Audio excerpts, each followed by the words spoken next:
কিতাবে এসেছে আন্নাসু আলা দীনি মুলুকিহিম, রাজ্য চলে রাজা চালে, রাজ্য চলে রাজা চালে। এবং ওনারা পুতু পবিত্র ছিলেন, একটা ব্যাংকের মধ্যে টাকা নাই। মিথ্যা কথা বলি?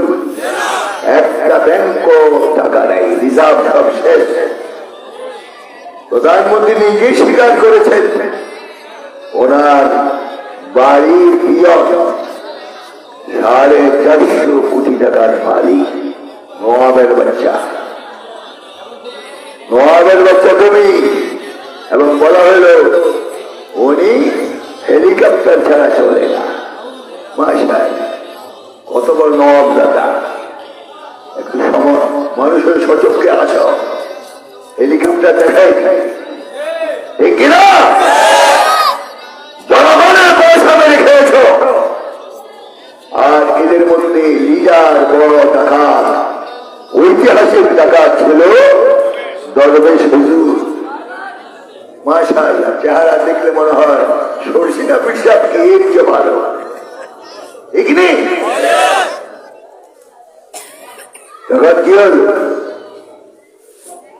দাড়ি সুন্দর, মোষ ঠিকঠাক মতো আছে, ভরিও আছে, মাথার চুল আছে, কিন্তু পুলিশের হাতে ধরা খাওয়ার ভয়ে এটাও শেষ, এটাও শেষ, এটাও শেষ, এটাও শেষ।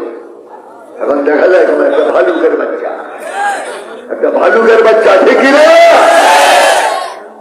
যখন পুলিশ ধরতে গেল, আইনমন্ত্রী আনিসুল হক নৌকা দিয়ে পালাচ্ছে সদরঘাট।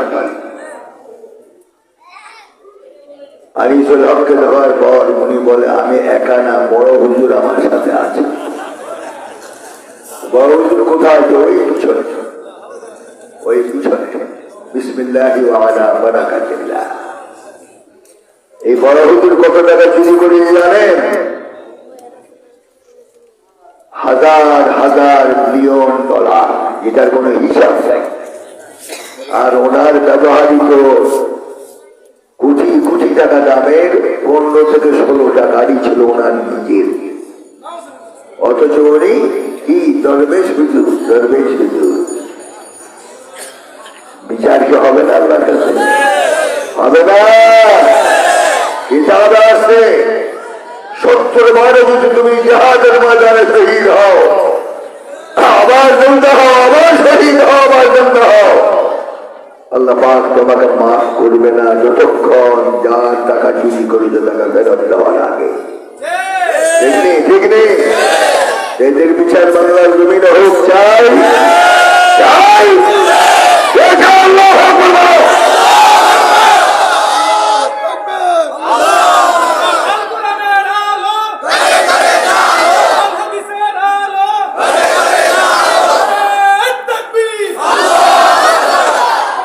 এখন বলবেন যে হুজুর এত কথা আপনারা জানেন কেন? জানার ফ্যাক্টরি হলো ঢাকা, চট্টগ্রাম, ঠিক নেই? আপনাদের খবর যাওয়ার আগে আমাদের কাছে আগের খবর পৌঁছে যায়। কথাগুলি কি মিথ্যা বলেছি? সত্য কিনা? সত্য কিনা? তাহলে যখন মানুষ কোরআন থেকে বিমুখ হয়, হাদিস থেকে বিমুখ হয়, আল্লাহ থেকে বিমুখ হয়, রসুল থেকে বিমুখ হয়, তখন আল্লাহ পাক এই জালেমদেরকে শাসন করার জন্য বড় জালেম পাঠায়। দেখলে সেই আরবের যুগে, প্রাচীন যুগে মানুষ যখন চরিত্রহীন ছিল, কেমন ছিল তাদের চরিত্র? কোরআনুল কারীমে আল্লাহ পাক তা তুলে ধরেছেন। وَإِذَا بُشِّرَ أَحَدُهُم بِالْأُنثَىٰ ظَلَّ وَجْهُهُ مُسْوَدًّا وَهُوَ كَظِيمٌ। যখন বাপকে কন্যা সন্তানের ভূমিষ্ঠির সুসংবাদ দেওয়া হল, ظَلَّ وَجْهُهُ, চেহারাটা কালো কুৎসিত হয়ে গেছে, وَهُوَ كَظِيمٌ, আর সদ্যজাত নবজাত কন্যা সন্তানকে মাথার উপর উঠে আছাড় মেরে মেরে ফেলত। নাউজুবিল্লাহ আসলে কেন বলেন না, কবর তো আছে ইনশাআল্লাহ, ওই পর্যন্ত বেশি থাকুন না। আল্লাহ আমাদের হায়াত বয়াত দেন, বলুন আমিন। যত মহামেলে যায় সব আল্লাহর বেলায় মরা, এগুলি সব মরা। ইসলামের জন্য জীবন দিতে পারে এখনো যুবক আছে, শিক্ষা অর্জন করো তাদের থেকে। তারাও কি জীবনে বাঁচতে চায় নাই, কিন্তু দেশকে স্বাধীন করার জন্য বুকটা পেতে দিয়েছে গুলি করো। আর আমরা সুবহানাল্লাহ ধ্বনিও তুলতে পারি না, এত বকেই যাবে না। সুবহানাল্লাহ বলা যাবে? আল্লাহ পাক আমাদের তৌফিক দান করুন। এক সাহাবী রাসূলের হাতে বায়াত হওয়ার জন্য গেলেন, বললেন বায়ানি ইয়া রাসূলুল্লাহ, বায়ানি ইয়া রাসূলুল্লাহ, হে আল্লাহর রাসূল আমাকে বায়াত করুন। হাতটা কি কোনো পীরের, কোন বুজুর্গের? কার হাত? নবীর হাত। নবীর হাত উঠাতে দেরি, দোয়া কবুল হতে দেরি হয় না। রাসূল হাত বাড়ায় দিলেন। কিতাব এসেছে এই ব্যক্তি একবার রাসূলের হাতে হাত রাখে, আবার সরায় নেয়, আবার রাখে, আবার সরায় নেয়। রাসূল পাক প্রশ্ন করলেন, এই সাহাবী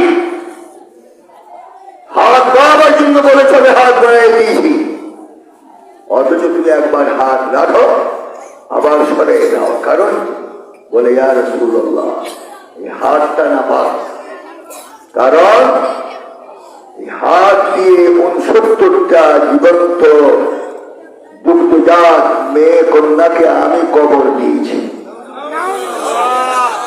এদিকে অপরাধ নয়। এরপর রাসূল বললেন, আর কি করেছেন? বলে ইয়া রাসূলুল্লাহ 70টা পূরণ করেছি আমার নিজের সন্তান দিয়ে। মেয়েটা যখন একটু হাঁটা হুটা করতে শিখলো, বাপ মা চিনল, তখন একদিন আমার বিবিকে আমি বললাম, একে গোসল করে আতর গোলাপ লাগে, ভালো পোশাক পরিধান করে দাও। মা তো মনে করলো নিশ্চয়ই বাপ তার মেয়েকে নিয়ে কোনো আত্মীয়ের বাড়িতে বেড়াতে যাবে, সুন্দর করে সাজায় দিল। কিতাব এসে ওই ব্যক্তি মেয়ের ডান হাত ধরে বাম হাতে একটা অস্ত্র দিল, পাহাড়ে উঠলো, মেয়েকে এক পাশে বসায় ধারার অস্ত্র দিয়ে পাথর কেটে কেটে সে কবর বানালো। এই ধুলা বাড়িগুলি আমার চেহারা আমার গায়ে পড়তে লাগলো। তখন মেয়েটা উঠে এসে জিজ্ঞাসা করলো, হে আব্বা এই কষ্টটা করতেছেন কার জন্য? সেদিন জবাব দেই নাই। এরপরও আমার সন্তান তার মাথার রুমাল দিয়ে আমার সব শরীর পরিষ্কার করল। তাহলে এমনও তো আমরা দেখি মেয়েরা বাপকে বেশি মহব্বত করে, দেখি না, আর ছেলেরা মাকে। এটা কিন্তু এই আইন বদলে গেছে। মহব্বত তো দূরের কথা, এখন বৃদ্ধাশ্রমে পাঠায় যুবকেরা, ছেলেরা, দেখি না, দেখি না, তোমার কিসমতে দেওয়া আছে, এর যে চরম পরিবেশ তোমার হবে, তুমি বাপ মার সাথে বেয়াদবি করেছো। তখন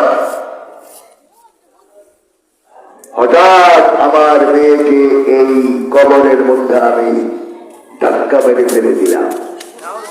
এতটুকু নয়, তাড়াতাড়ি মারার জন্য বিরাট এক পাথর মেয়ের সিনার উপরে মেরে দিলাম। পিনকি দিয়ে যখন রক্ত বের হতে আরম্ভ করলো, তখন মা মেয়েটা বললো, লিমাযা তাকতুলুনি ইয়া আবাতি, এ আব্বা কি অপরাধ আমাকে হত্যা করছো? তোমাকে বাপ বলার কারণে যদি তুমি মনোকষ্ট করে থাকো, আমি কসম খেয়ে বলি তোমাকে জীবনে কোনোদিন বাপ পরিচয় দিব না, তবু আমাকে মেরো না। কিন্তু সেদিন আমার কান অবশ হয়ে গিয়েছে, হাজার চিৎকার শুনেছে মেয়ে, কিন্তু আমার কানে সেই চিৎকার ঢুকে নাই, ওই হাতটাই এই হাত।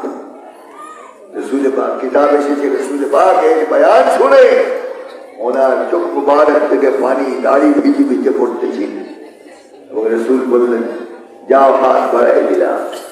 আল ইসলামু ইয়াহদিমু মা কানা ক্বাবলাহ, আল ইসলামু ইয়াহদিমু মা কানা ক্বাবলাহ। আমার হাতে যখন হাত দিয়েছ, যাও তোমাকে সুসংবাদ দেই, আমার হাতে হাত হওয়ার পর তোমার জিন্দিগির পিছনের সব গুণ আল্লাহ পাক মাফ করে দিবে। এই ছিল সেখানে সমাজের চিত্র। এই সমাজকে উন্নত চরিত্রে জান্নাতের সুসংবাদ নেওয়ার জন্য এই তালিম তারবিয়ত কে দিয়েছিলেন মুহাম্মদুর রাসূলুল্লাহ। আর জবান খুলে বলো, মুহাম্মদুর রাসূলুল্লাহ। রসুলের নাম শুনলে কি করতে হয়? মান সাল্লা আলাইয়া সালাতান ওয়াহিদাহ সাল্লাল্লাহু আলাইহি বিহা আশারা। যে ব্যক্তি আমার নাম শুনে একবার সুবহান সাল্লাল্লাহু আলাইহি ওয়াসাল্লাম পড়বে, আল্লাহ পাক তার উপরে সাথে সাথে আসমান থেকে 10টা রহমত নাযিল করে, 10টা গুনাহ মাফ করে দেয়। জান্নাতের মধ্যে তার জন্য 10টা আয়াত আল্লাহ পাক করে দেন। আলহামদুলিল্লাহ। এমন ব্যক্তিত্বের নাম শুনলে কি জবানে তালা দেওয়া উচিত না খোলা উচিত? বলুন একবার উচ্চস্বরে সাল্লাল্লাহু আলাইহি। এই জন্য এই অন্ধকারাচ্ছন্ন পৃথিবীকে আলোকিত করার জন্য মহান ব্যক্তিত্বকে আল্লাহ পাক জমিনে পাঠালেন। হুয়াল্লাযী আরসালা রাসূলাহু বিল হুদা ওয়া দীনিল হক লিইয়ুযহিরাহু আলাদ দীনি কুল্লিহি ওয়া কাফা বিল্লাহি শাহীদা।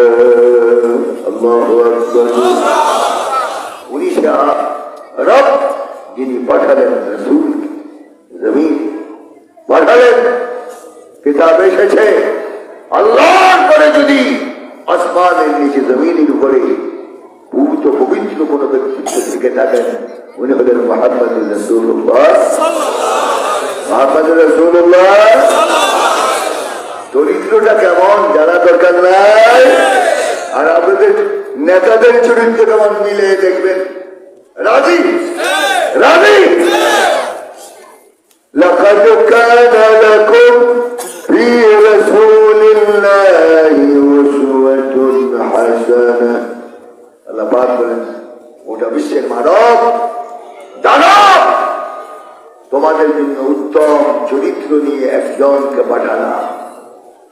যে চরিত্রে জানতে চাও আমার রাসূলের মধ্যে তোমাদের জন্য সেই নমুনা রয়েছে।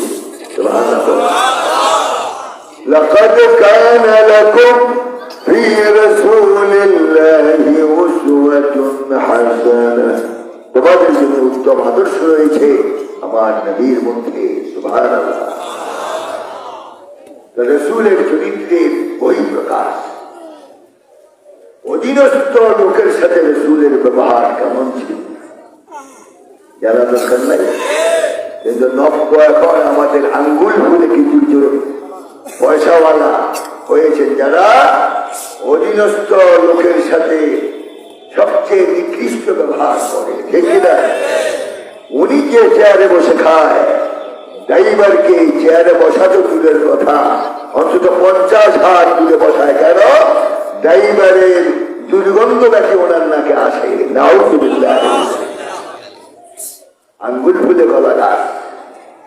অথচ হযরত আনাস রাদিয়াল্লাহু তাআলা বয়ান করেন, عن أنس بن مالك رضي الله عنه قال خدمت رسول الله صلى الله عليه وسلم 10 سنين فما قال لي أف قط وما قال لي لشيء صنعته